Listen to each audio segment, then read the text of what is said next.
From the X Sports Network, this is the UNA Report, presented by First Class Charter. Welcome to the pregame show. I'm AJ Good, getting you ready for the Week 1 matchup against Memphis. The Lions are coming into this game at 0-1 after a tough defeat at the FCS kickoff against Southeast Missouri State. Here's what head coach Brent Dearmon has to say for the Lions as they get ready to take on a team from the FBS. Hey, Coach, I know week 1 didn't go week 0 didn't go the way you guys wanted to, but what kind of positives, what kind of lessons you take out of that game? You learn probably more in a loss than you do in a win, and there are so many things that we can pull from that. You're playing a top 30 FCS program, a team that's won their conference 3 times in the last 11 years. I mean, they're a solid team. And you had every chance to win that game, and we're tired of getting to the point where we should win, we could win. Now we got to finish it up, take that next step, and win. I thought in the second half we played not to lose instead of playing to win. So we've just got to get better, clean some little things up. It's exciting to see a run game, be able to run the ball against a really good team. So a lot of good things we pulled from it. Offensively, like you said, ran the ball well, passing-wise did well. What kind of things can you clean up here this week? 4 turnovers. 4 turnovers is going to beat you every time. We were very effective on first down. We got into our tempo. We were rolling. We had about as much yards as they had with about 20, 25 less plays. So we were being explosive. We just got to take care of the football. You eliminate 4 turnovers. If you don't get the 4th and 1 stop, I think that's our ball game.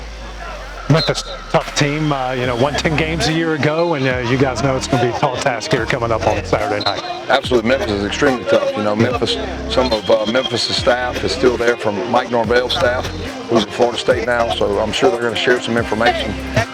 DC is a UT Martin guy. I'm sure they're going to share information, so they've got about everything on us, I'm sure. So we've just got to be smart. We've got to play sound football, and we got to know what their strengths are. We got to know what our strengths are. What kind of things can you do to help these guys, like you've said a lot, learn how to finish games?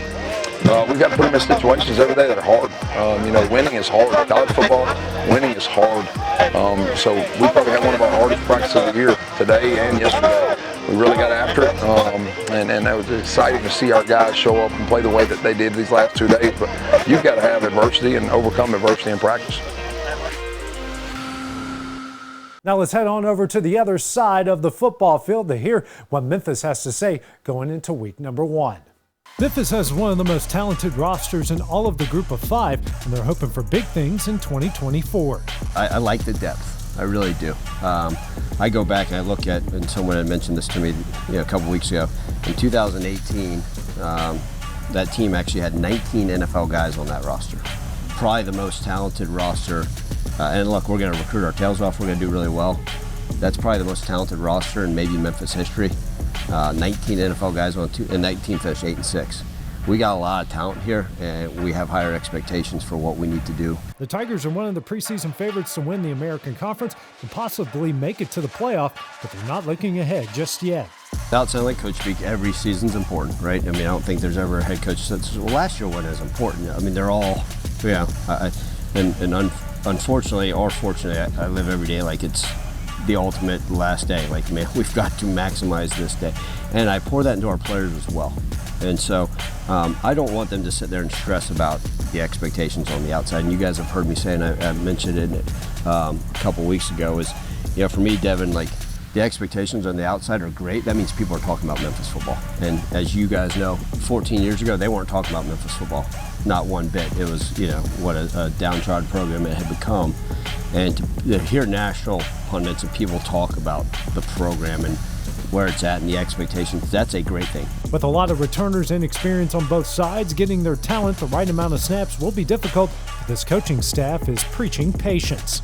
And I always tell our players, we tell them all the time, like, let's not get caught up in number of starts. I mean, I had to explain to our freshmen that Rock Taylor's only started 1 season here, and they're all like, wait, Rock Taylor's only started 1 season here? Absolutely.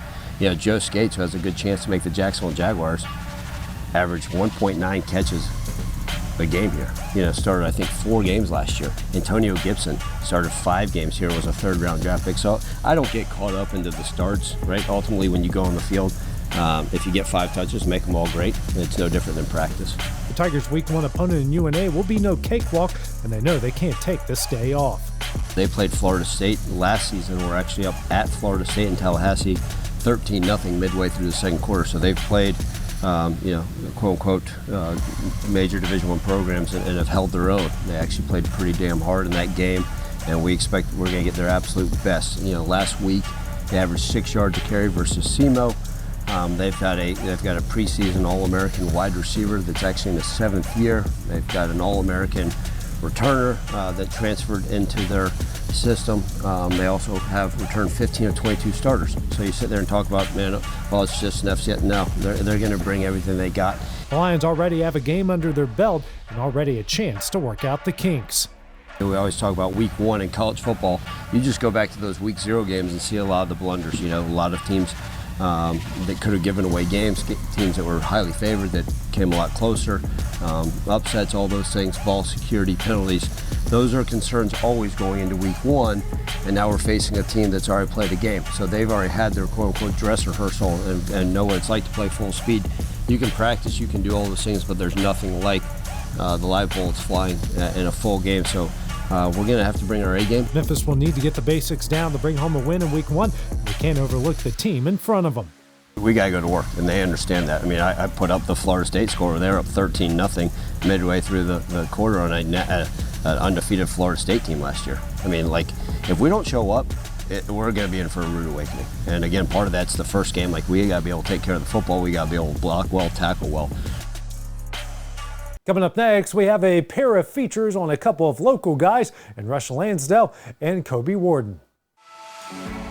For decades, First Class Charter has provided high-quality motor coach transportation services to the Tennessee Valley. With numerous safety and cleanliness accreditations, First Class Charter is ready to make your group trip a reality. Contact us today by visiting firstclasscharter.net. First Class Charter, the official motor coach company of the North Alabama Lions. From the X Sports Network, this is the UNA Report, presented by First Class Charter. Welcome back to the pregame show. We're getting you ready for that week 1 matchup for the Lions against Memphis. One of the guys on defense is looking to make an impact is Rush Lansdell, a native of Columbia, Tennessee, and a guy who is very familiar with Memphis. Rush Lansdell has been in North Alabama for a short time, but it felt like he belonged from the first moment. Family here, it's close to home. It feels like a family environment. I love it here. This coaching staff is great. This team is great, and it's a real family environment, and I fell in love with it when they recruited me, so it's been home ever since. When the Columbia native came out of Memphis, the Lions were the first team to come calling a decision for the best. I didn't think of it in high school, but I always knew it was close to home, and I'm just grateful that Coach Dearmon and his staff added the transfer portal, gave me an opportunity to come play here, and finish out my college career, so I've enjoyed it. Switching positions in Florence, Lansdell has thrived in his new role, and he's only getting better. Just the transition from safety to linebacker was huge. Last year was kind of getting used to it, not playing as fast as I could. But this year, I'm playing faster. I had that off season to train and, get in the film room and really understand the position. Got with Coach Davis and just watch film and, just stayed on top of it in this off season. But yeah, just coming in this season and looking to have a bigger role and make a bigger impact. Playing under defensive coordinator Brock Caraboa allows Rush to play free and have fun. Oh, it's great. He gives us a lot of freedom. We pressure a lot, and it's great. He's a great guy, good personality. We trust him, and so he puts us in the right spots. It will be a homecoming of sorts for Rush when he heads to the Liberty Bowl, but the only focus is coming out of Saturday with a win. We just got to come out there and not play scared. We got to play hard, trust one another, trust the scheme, trust the coaches of what we got going in. And just go out there and play our ball, play how we've been practicing, and put it all together. Now over to the offensive side of the ball, where they have a local product making a big name for himself as Kobe Warden looks to make an impact in more ways than one at UNA. In the Lions' opening game against Southeast Missouri State, redshirt senior Kobe Warden had 6 touches for 54 yards, a nice start, but he'd rather have a victory. It was fun. First half was good. We came out sloppy second half, so everybody can get excited over having a good game. Players can, but we lost, so I don't really care, to be honest with you. It's fun having a couple catches, getting the ball in your hands, being able to make plays. But I guess I didn't make enough plays, so and get back this week. Hopefully I can get some more opportunities to make plays. The Killen native and Brooks graduate decided to stay close to home for his college ball, a commitment that's worked out well. Just being at home was great. All my family was here. They come to all the games all the time, so that's nice. I enjoyed the coaching staff at the time. Went through a lot of different changes here over the years, but Coach Dearmon here now. I love them, love this whole staff. So it's been great. I'm glad I stayed here. I'm glad I stayed my last year, year 5. So many compare Warden to the likes of Wes Welker and Julian Edelman, but Kobe just wants to be his own guy. I don't know. I just play football. So I just always played just shifty. I had never. People say they watch people, but I ain't never wanted to beat somebody. I just always wanted to be the best version of myself. So like I had never been the guy like, oh, I want my routes to look like him. It could be any number. I really just watch just all receivers. I mean, it ain't nobody specific. So really just trying to be the best version of myself. I mean, just working on shiftiness, quickness, route running, whatever it is. Warden has seen a lot of change during his time at UNA, something that will prepare him for the future. I'll tell somebody when I get a job, when I take a job interview, I can handle change. I've been through a million different changes here, practice locations, new practice fields. I mean, I was here when the fields at our campus were just sideways, like they didn't even have full fields. So it's been fun. It's kind of exciting. Some of it's not been as fun, the down years and whatnot, but it is what it is. I've enjoyed playing football. I just graduated recently, so you can always be thankful for that. I'm getting my master's right now, so I mean, I'm blessed. I can't complain too much. The Lions have a big task in front of them in Week 1 at Memphis, and Kobe wants to see his team play with an A+ effort. I want to go see us just play competitive football. I mean, we're going to play Group 5 school. Who cares? I mean, they play football just like we play football. I've been playing for, 16, 17 years. I mean, probably some of them do the same way. I mean, there's no difference. I mean, we showed we can play with anybody last year at FSU. We showed we can score points at the highest level. I mean, that was a top 14 at the time. So, I mean, if we can do that with them, I mean, we take that same mentality, go in there and just play ball. Coming up next, we check in with everything else going down in UNA athletics after the break. For decades, First Class Charter has provided high-quality motor coach transportation services to the Tennessee Valley. With numerous safety and cleanliness accreditations, First Class Charter is ready to make your group trip a reality. Contact us today by visiting firstclasscharter.net. First Class Charter, the official motor coach company of the North Alabama Lions.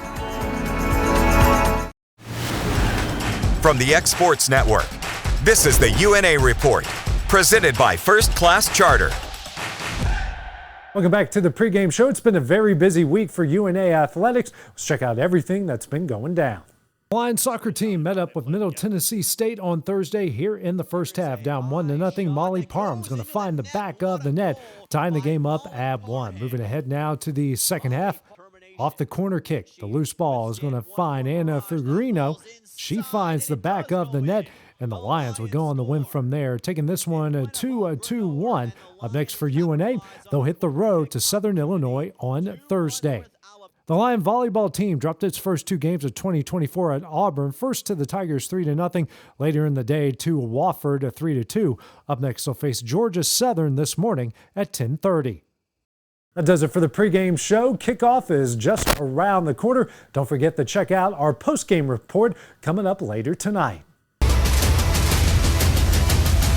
This is the X Sports Network.